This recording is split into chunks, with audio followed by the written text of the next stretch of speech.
the mindset we have of poverty, of lack, of insecurity, any of those things that have wired our brain, we have to unlearn those things and relearn those things if we want to take our lives to the next level. Remember, ladies and gentlemen, the reason why we do this is, again, if you change your thinking, you change your life. If you want your life to change, if you want things in your life to change, if you don't want to keep living the same old days, day after day, week after week, experiencing the same things until something really bad happens and then you go low and then you get higher again, right? Like if you don't want to live these days, then you have to get prepared. You got to do the work to get mentally tough. You got to do the work to get in the mental gym. You got to practice and be intentional about these things. There's an unlearning that has to occur. There's an unlearning that has to occur. We got to understand that because we're wired a certain way.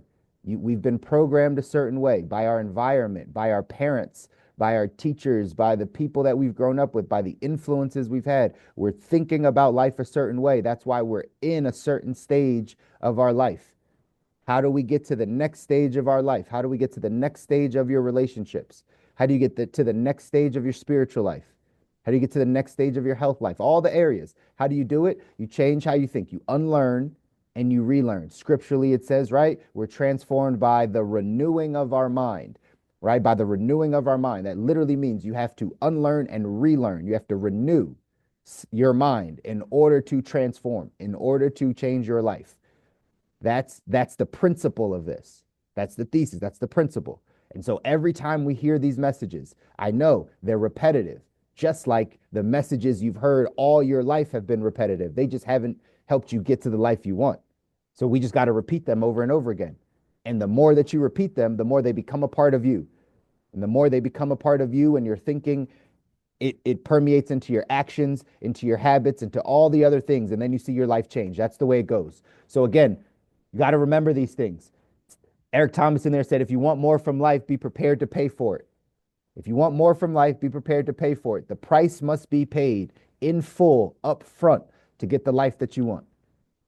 Say that again. The price must be paid in full up front to get to the life that you want.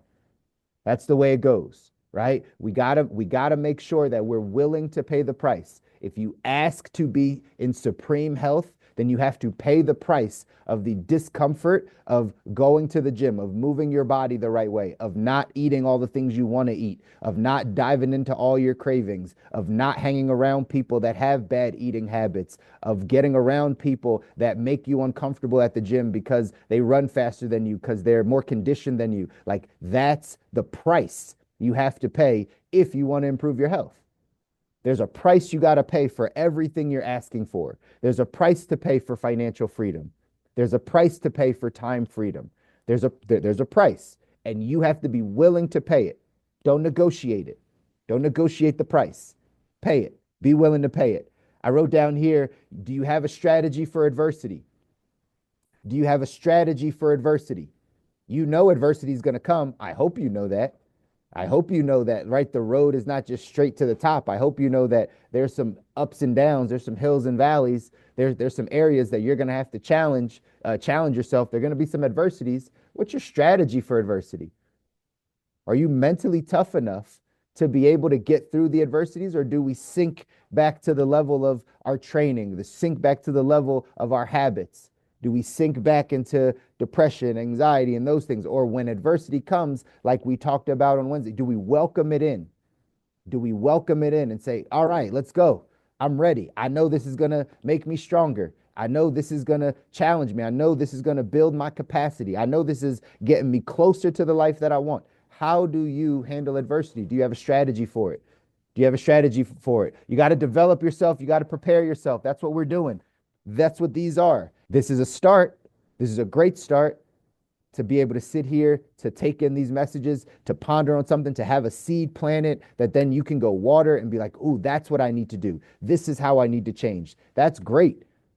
But how much are you preparing yourself for the life you want? How intense are you about preparing yourself? How intense are you about developing yourself to get to the life that you want? Ask yourself some of these questions as you're going through life, ladies and gentlemen, as you're pursuing your dreams, as you're pursuing the life you don't need a break from. How much are you preparing yourself? How prepared are you to handle that life? If I drop $3 million on you, how prepared are you to handle that? I know everyone's like, I'd handle it fine, right? Yeah, I know. I know that's what we believe, right? But really, how prepared are you to do that? How prepared are you to say no to your cousin? How prepared are you to say no to the things that you want in order to allow that money to do what it's going to do, right? Like you have to prepare yourself for the life that you're asking for, right? I wrote down that thermostat versus the thermometer. That's such a great analogy. Are you the thermostat or are you the thermometer? The thermometer takes the temperature of all the things around it. So that means your environment controls your level. If you know your work environment stresses you out, or your family stresses you out, or this changes your mood, or this makes you hot, or this makes you cold, or when this person's doing this to you, now you're changing. That's how the thermometer works, right? That's how the thermometer works. It's the outside external things that change it. But the other side is the thermostat. You set the temperature for your life. You set the temperature. And then everything around you changes because you set the temperature. You say, this is what I'm going to be. This is how I'm going to react. I can control my actions and my attitude. So this is what it's going to be. And then you watch the world around you change to your temperature. What happens is things get pushed out of your way. People that don't resonate with that aren't on your level, like they repel.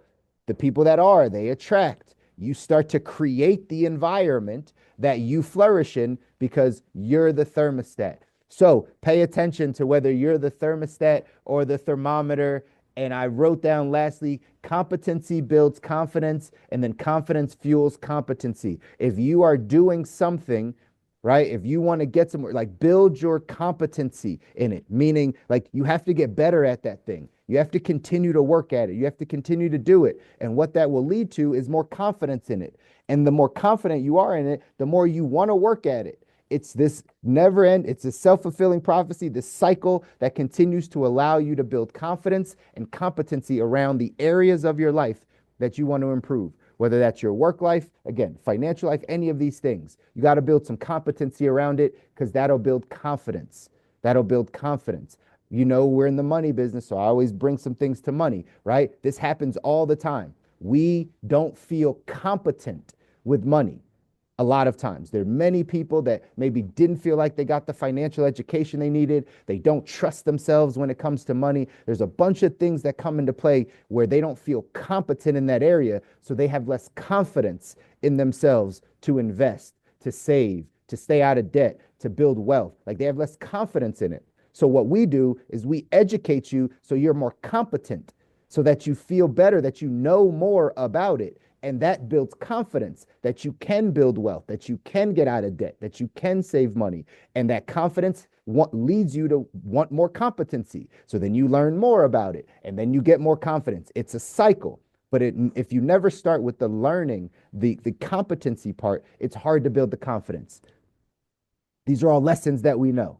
These are all lessons that we know. But at the end of the day, you got to know, you just got to be determined to win this game of life. This game of your health, this game of your finances, this game of your relationship, right? You got to be determined to win. At the end of that video, I think it was Eric Thomas or someone in there was like, you know, are you willing? It might have been Les Brown. Are you willing to do whatever it takes? Are you willing to do whatever it takes? Or are you still negotiating the price that you got to pay? Are you still negotiating? I don't know if I'm willing to do that. I don't know if I'm willing to embarrass myself. I don't know if I'm willing to fail. I don't know if I'm willing to have the courage to step out of my comfort zone. I don't know if I have the willingness to go out there and do something that scares me so someone can, you know, make fun of me or whatever the case is. I'm not sure. But are you determined and are you willing to do whatever it takes to win this game of life, to make your vision become a reality? I hope so. In our text, 177 mental toughness secrets of the world class, that's what it says here. It says, the world class is determined to win. Says, as simple as it sounds, many times the only thing that separates winners from losers is pure determination. While the winning difference may be slight, the thought process that makes the difference is huge. Amateur performers spend a substantial amount of time negotiating the price of victory. Amateurs seem to have an endless tape looping through their minds, asking, is the effort worth the reward for winning? Meanwhile, champions focus on winning. Their attitude is whatever it takes. Champions don't negotiate their efforts and sacrifices en route to victory. The decision to pay any price and bear any burden in the name of victory was made long before the game started. This subtle difference in thinking is a huge advantage. Nowhere is this more apparent than when pain occurs. Amateurs feel pain and seek escape. Professionals expect to feel pain and have been mentally trained to push past it while maintaining a world-class level of performance. Champions are the warriors of the world. Their outstanding preparation, both mental and physical, makes them unstoppable and ferocious on any performance field. How determined are you to win? How much do you say whatever it takes? How much of the mindset do you have of a whatever it takes mindset? Or how much are you negotiating the price you got to pay? It says here, amateurs seem to have an endless tape looping through their minds, asking, is the effort worth the reward for winning? Think about that in all the areas of your life where you've negotiated. When it gets hard, when the pain sets in, when the adversity comes in, you know, that little talk that you know, the devil angel on your shoulder, that little devil in your ear is like, do you really got to go through this? Like, you really want to do this? Like, you're not that bad. You're not that overweight. You're not that unhealthy. You're not that poor. You're not that, right? Like, we get that little voice because it's trying to negotiate. Is this pain worth the price? Like, is this worth the price? Is the result going to be worth the effort that we're putting in? You got to learn to shut that voice up because your vision is so clear, because what you want is so clear that you know, like it says here, it says the decision to pay any price and bear any burden in the name of victory was made long before the game started. You've made up your mind way before the game started. You made that decision way before it got hard, right? Like people that climb Mount Everest. They made the decision to climb way before it got hard, like way before. They're like, we're going to get to the top. They didn't say, hey, we're going to go halfway and we'll see if we make it to the top. And then once it gets hard, we'll determine whether or not that's something that we still want. That's how it is for your vision, for your goals, for the things you want to get to. You're going to be determined. You're going to make a decision up front. I'm going to pay this price, whatever it takes, because that thing that I want so bad, that person I want to become so badly, that vision that God gave me, that is what I'm pursuing. Therefore, I'm willing to do whatever it takes. I'm willing to feel the pain. I'm willing to stick in the pain. I'm willing to go through the adversity and have a strategy for my adversity. I'm willing to fight. I'm willing to go through the hard times. Most people give up, y'all. You got to know that. You probably have people in your life. Probably have people around you that most people give up when it gets too hard. Most people talk themselves out of the vision that God gave them. Most people think that, you know, hard work and all these things are a sign. They're a sign. They're not a sign, just so you know, right? They're not a sign to anything. They're a sign that you need to keep going. That's what it's assigned to. It's a sign you need to keep going. You need to keep pushing. You need to keep trying. You need to keep working. But you got to be determined to win. You got to know that you got to be willing to put forth whatever effort is necessary to do whatever it takes to get to the life that you want. There's a saying that says, pray like it's up to God, work like it's up to you. So both are needed. Both are needed. Faith without works is dead, right? So you need to pray that God is going to be able to allow you to do all the things that you want to do. And you got to work. You got to work to know that it's up to me. If it is to be, it's up to me. If it is to be, it's up to me. If anything's going to happen good, it's because I'm going to make this happen. That's the mindset. And when you have that mindset, you make the decision and then you start training. You start training. You start preparing, right? This is the mental gym. That's what we're doing this morning. We're in the mental gym. You took your 30 minutes this morning to come into the mental gym. Not the physical gym, which I hope you do also, or at least move your body in some way. But this is the mental gym. This is how we get mentally strong. This is how we get mentally prepared for the road up ahead.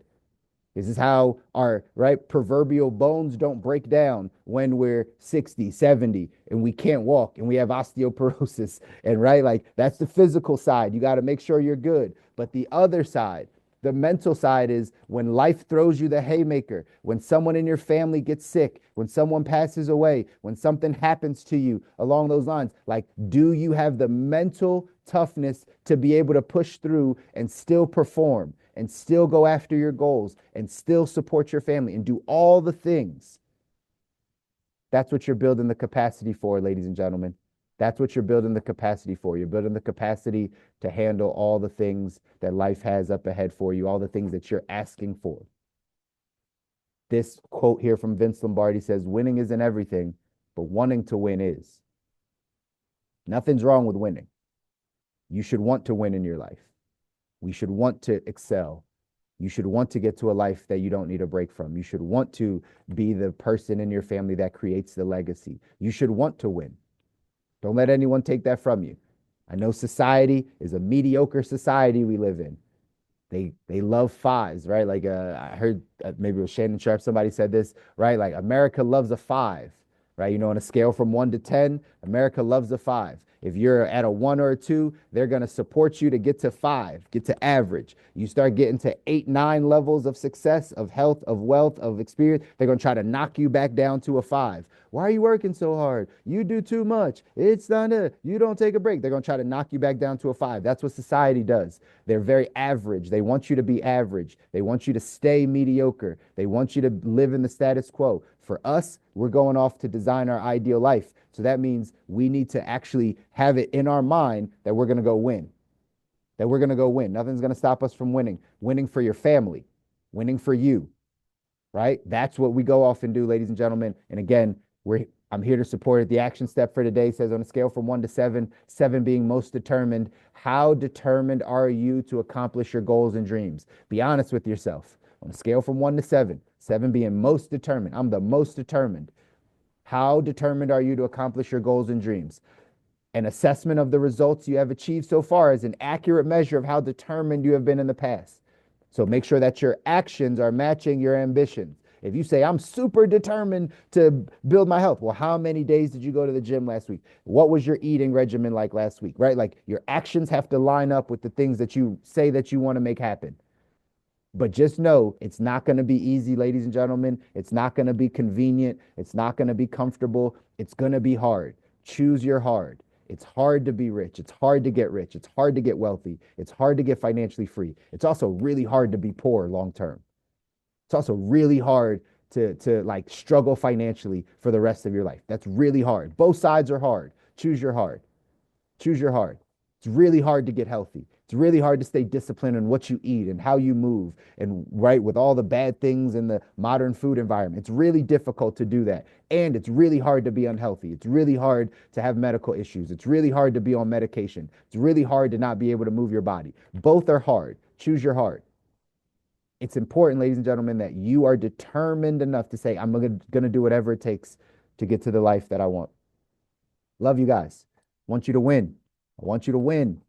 I want you to win. Your families deserve to win. You deserve to win. It's like, again, it's going to be hard, but you got to go after it. If not, right, what are we doing here?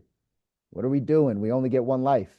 What are we doing here if we're not going to do the hard things so that we can make our lives easier, so that we can make our generations better? Like, that's what we're here to do. But it starts with us. It starts with you going out and making it happen. Do something this weekend that scares you. Do something this weekend that pushes you out of your comfort zone. Talk to someone you haven't talked to, right? Do something that is not your normal weekend routine. I know it's Friday. Some of you don't have to work. That's great. Now do something different this weekend. Do something that your future self is going to thank you for, and all this stuff is going to continue to help you grow to be the man or woman God called you to be. I love you guys. Enjoy your weekend. I'll see you back here on Monday, all right? Take care.